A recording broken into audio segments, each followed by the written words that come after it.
पाकिस्तान में तेजी से इल्हाद के बढ़ते हुए रुझान के खौफ से पाकिस्तानी हुकूमत ने मेरा चैनल ब्लॉक कर दिया है, जिसकी वजह से आप मेरी वीडियोस तो देख सकते हैं लेकिन चैनल नहीं।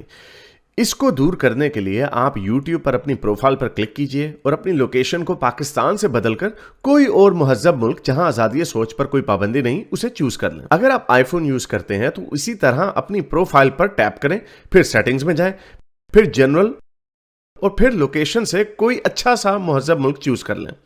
अगर आप एंड्रॉयड इस्तेमाल करते हैं तो उधर भी लोकेशन चेंज कर सकते हैं।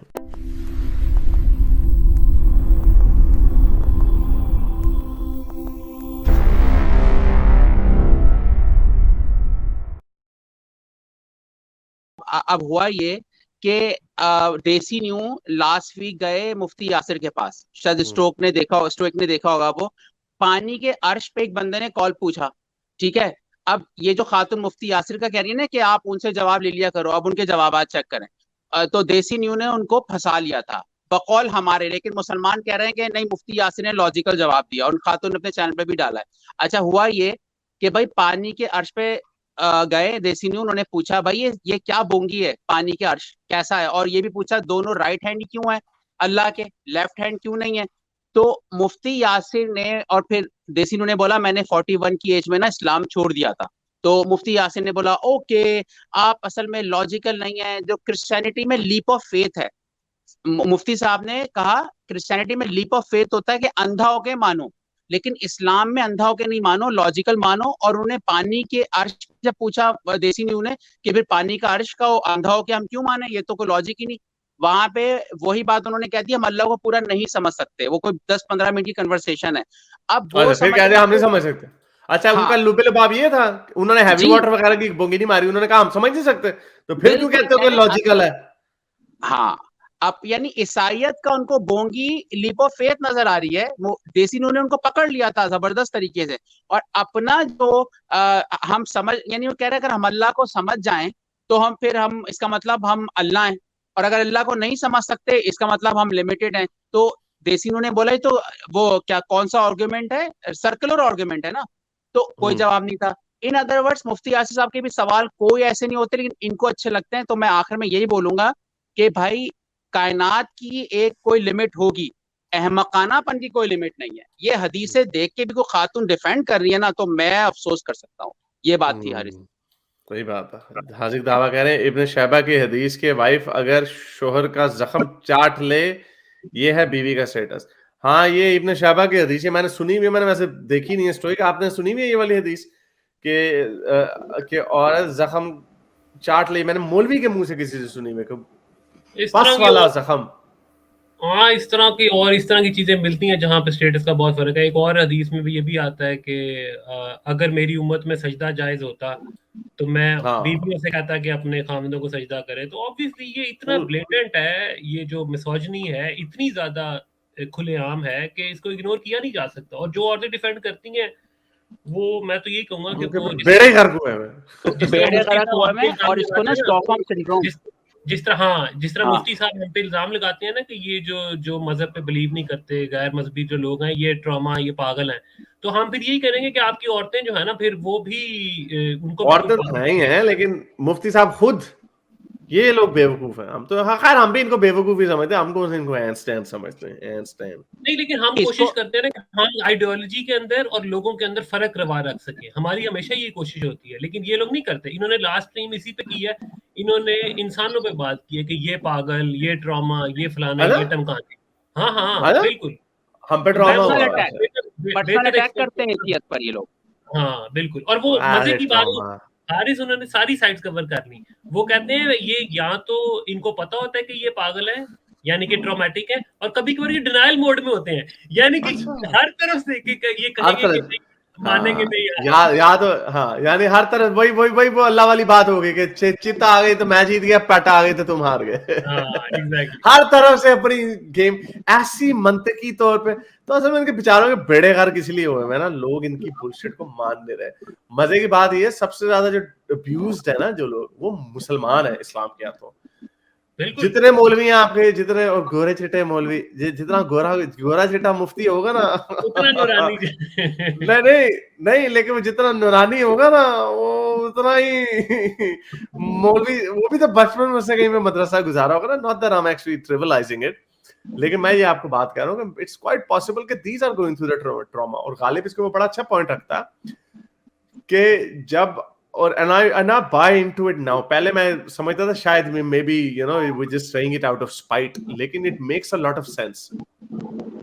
और ये जो मैं कहता होता था, जो जितना बड़ा हरामी होगा उतना बड़ा आशिक़ रसूल होगा, इसके पीछे कोई साइकोलॉजिकल, ये ऑब्वियसली हमारा अंदेशा है, उसके पीछे एक साइकोलॉजिकल ट्रॉमा हो सकता है कि इन्होंने कोई ऐसे गंदे काम किए होते हैं जिसको ये गंदा समझते हैं, यू नो, जिसको ये गंदा समझते हैं, तो वो अपने पाप धोने के लिए they have to prove their religiosity more than anyone. यानी आशिक़ रसूल में ज्यादा बनूंगा। अब अंजुम चौधरी की कहानी आपके सामने मौजूद है, उसामा बिन लादेन की कहानी आपके सामने मौजूद है, बहुत सारे लोग ये, और ये पूरी एक रिपोर्ट आई थी कि जितने 9/11 वाले, जो 9/11 वाले जितने दहशतगर्द थे, सारे स्ट्रिप क्लबों में जाते थे, गंदे गंदे काम, शराबें, क्लब्स वगैरह में जाके ये काम करते थे सारे। तो ये कौन सा पाप अपना धो रहे होते हैं? ये अपने गुनाह धो रहे होते हैं, क्योंकि इनके जहन में यही ट्रॉमा बैठा होता है, यार ये क्या कर दिया मैंने, तलवार किधर डाल दी ये कौन से मशरूब को मुंह लगा दिया, अब क्या करें? अब अपनी अल्लाह मियां की नजर में, according to their world view, ज्यादा हासिल करने के लिए ये ट्रॉमेटिक होते हैं समय, ये ज्यादा इसीलिए रिलीजियोसिटी शो करते हैं। और मदरसों का कल्चर हमें सबको पता है कि वहां पे ये क्या बच्चों के साथ ज्यादतियां करते हैं, और वो साइकिल चल रहा है। जिस मौलवी साहब के साथ ये काम हुआ था, वही मौलवी साहब अब काम कर रहे हैं। और स्पार्टकस ने कहानी सुनाई थी कि जिस मदरसे में वो गया था, वो कहता मैं बच गया, मैं काला कलोटा सा था तो कहता है कि I'm not laughing on the downside of the बच्चा, लेकिन मैं स्पार्टकस के जोक के ऊपर मैं हंस रहा हूँ। लेकिन वो कहता है कि उस वक्त उसकी वो आई ओपनिंग हुई कि 4 बच्चे बैठे हुए, 4 या 5 बच्चे बैठे हुए, मौलवी साहब बीच में बैठे हुए, कुरान पढ़ा रहे हैं, सिपारा पढ़ा रहे हैं, सारे बच्चे सिपारा पढ़ा रहे हैं। तो कहता मैंने हिम्मत करके थोड़ा ऊपर देखा, तो उधर जो मौलवी साहब के साथ एक बहुत गोरा चिट्टा बच्चा बैठा हुआ, उसका हाथ मौलवी साहब ने शलवार में डाला, वो ऊपर अपनी कमीज रखी हुई, और वो हाथ हिल भी रहा। सो अब वो बच्चा जिसके साथ ये ट्रॉमेटिक एक्सपीरियंस हुआ होगा, क्या वो इस्लाम छोड़ देगा? हमारे पास एक कॉलर आया था, या वो नहीं छोड़ेगा? मेरा ख्याल से वो नहीं छोड़ेगा। हमारे पास सिर्फ एक ऐसा कॉलर आया था जो हाफिज था, मदरसे में पढ़ा हुआ था, और उसने बताया था उसके साथ इस तरह के वाकया हुआ। चंद इट कैन ट्रिगर यू, लेकिन मैं कहता हूं जिस रफ्तार से ये हमें वाकयात मिल रहे हैं जो बच्चों के साथ होते हैं, इंजीनियर साहब कहते हैं, और ये काम आज से नहीं चला आ रहा है, पहले से ही चला आ रहा है। इब्ने कसीर ने अपनी किताब में लिखा हुआ है, इंजीनियर साहब फरमाते हैं कि शायद कोई ऐसा मदरसा हो जहां पे ये काम नहीं होता। एग्जैक्टली।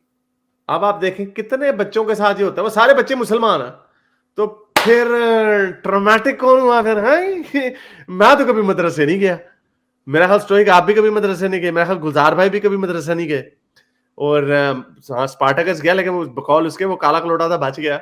गालिब भी कभी उधर नहीं गया। तो हाँ, इन लोगों के हर बंदे की जिंदगी के अपने चैलेंजेस होते हैं, जैसे गालिब अक्सर बताते हैं कि किस तरह उनको मुल्क बदर होना पड़ा। इतनी अच्छी जॉब डॉलरों में कमा रहे थे वो पाकिस्तान में और पेट्रोलियम में, उसका एक ट्रॉमा एक अलहदा होता, बट दैट्स ओके, लेकिन उसका इससे इस्लाम, खैर वो तो इस्लाम था ही नहीं। तो ये जितनी आप बातें करते हैं, ज्यादा ट्रॉमा मेरा ख्याल से मुसलमानों से ज्यादा ट्रॉमा इस वक्त किसी के पास में। तभी तो आप लोग हर वक्त रोते रहते हैं इस्लामोफोबिया हो गया हमारे साथ, बजाय इसके कि अपनी रिस्पॉन्सिबिलिटी लें, आप अपने एक्शन की रिस्पॉन्सिबिलिटी लें। आपने रोना धोना किया हुआ इस्लामोफोबिया, ओ जी हमारे से नफरत हो रही है, हम लुटे गए, बर्बाद हो गए। ट्रॉमा सर आप लोगों को है, और ट्रॉमा होना कोई बुरी बात नहीं है। Trauma can inspire you a lot of things. Trauma आपको इंस्पायर कर सकता है। अब ये जो आपने मूवमेंट रखी भी है इस्लामोफोबिक, जिसको हम एंटी मुस्लिम बिगेटरी कहते हैं, और वाकई अगर किसी मासूम मुसलमान औरत के साथ कोई किसी ने उसका हिजाब खींच लिया, या एक वो बर्लिन की वीडियो वायरल हुई थी, उसको लड़की को, बेचारी को, मुसलमान लड़की को किसी घटिया गंदे रेसिस्ट गोरे ने उसको धक्का दे दिया, वो बेचारी लुढ़कती भी गई नीचे। वो ऐसा सेंटिमेंट है, बट उसकी जिंदगी में वो ट्रॉमेटिक एक्सपीरियंस है। शी माइट बी स्केर्ड, वो शायद सीढ़ी के पास जाते हुए डरती होगी, लेकिन वो इंस्पायर कर सकती है बहुत सारे लोगों को कि अगर मैंने हिजाब पहना हुआ है तो इसका मतलब ये नहीं है कि आप मेरे ऊपर हाथ उठा सकते हैं या मुझे इंसान नहीं समझ सकते।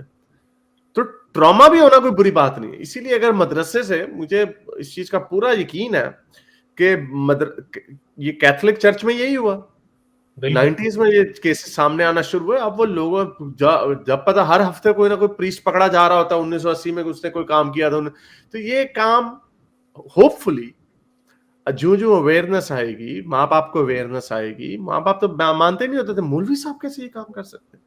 आप देखिएगा ये आज से, अभी से ये काम शुरू हो गया है। कितने लोग कौन सा मौलवी था वो चिट्टी दाढ़ी वाला, जो भी उसका नाम था, वो पकड़ा गया। इस तरह के वाकयात और आएंगे सामने और लोग आके कहेंगे इनको नंगा करेंगे। तो हम नहीं सर, मौलाना अब्दुल अजीज, हाँ, अजीजुर रहमान, इस तरह के लोग तो बहुत आएंगे। तो ये ऐसी पर्सनल अटैक, ये उसने जो किया था बात, वो जो मुल्ला मुनाफी था, नफ्सियाती हैं, बताओ कौन सा दस्तूर मानते हो, वो दस्तूर बताए ना। कॉन्स्टिट्यूशन होता है, हर मुल्क का कॉन्स्टिट्यूशन होता है, जो नहीं निजाम दस्तूर बताओ। तो ये इस तरह की बातें आप लोग ना कोई अपने आर्गुमेंट्स को बेहतर करें। और मैंने तो पिछली वीडियो में कह दिया था, मुफ्ती यासिर साहब के साथ मैं तैयार हूँ अच्छा सा इस्लाम में इखलाकियात के ऊपर बहस करने पर, सही तरीके से प्रॉपरली डिबेट करेंगे। 20 मिनट आप बोलेंगे। अभी किसी ने लिखा शेख उस्मान, मुफ्ती उस्मान के साथ हुई हुई डिबेट बड़ी अच्छी धुलाई हुई है। उनको एवोल्यूशन समझा के भेजा था मैंने, हालांकि मैं कोई इतना बड़ा एक्सपर्ट मुकर गया। वो इतना बदनीयत इंसान है। वो इस्लामिक अवेकनिंग चैनल पे जाके वो मुकर गया इस बात से ही। हाँ, मुझे किसी ने बताया कि वो, मैंने पूरी अभी वीडियो नहीं देखी, लेकिन वो मुकर गया कि मैं तो नहीं कुछ मान के निकला। तो वो तो वीडियो पड़ी भी है। हाँ वही ना, वो आप उसके ऊपर जरा उसकी इंजीनियरिंग करेंगे जरा, अभी थोड़ा फारिग हो गए ना। लेकिन वो कल आया हुआ था उस चैनल पे। तो ठहरो यार, ये इस पे तो वो एवोल्यूशन मान के नीचे मुसलमानों के कमेंट है कि हाँ भाई 2 तरह की एवोल्यूशन होती है। एक अल्लाह करता है और एक डार्विन करता है।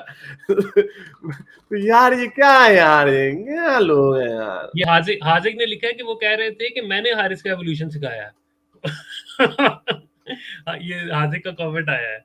अच्छा एवोल्यूशन, हाँ बस अब क्या करें यार। अब ये फिर अब ऐसे लोग हैं। अब ये वीडियो जरूर जाके आप लोग देखिएगा, ये वाली वीडियो खुद देखिएगा। मुफ्ती उस्मान फारूक वर्सेस हारिस सुल्तान और एवोल्यूशन 9 महीने पहले आई थी, 9 महीने पहले। अब ये बच्चा सामने आया है। ये हरकत मैंने 9 महीने पहले की थी। ये 73,000 इसके व्यूज हैं। इसको जाके सिर्फ एवोल्यूशन, पहले ये पूरी वीडियो थी 1 घंटे 23 मिनट की ये वाली। तो मैंने देखा लोग फोकस नहीं कर पा रहे, मोमिन है ना बेचारे, छोटी छोटी बातों में।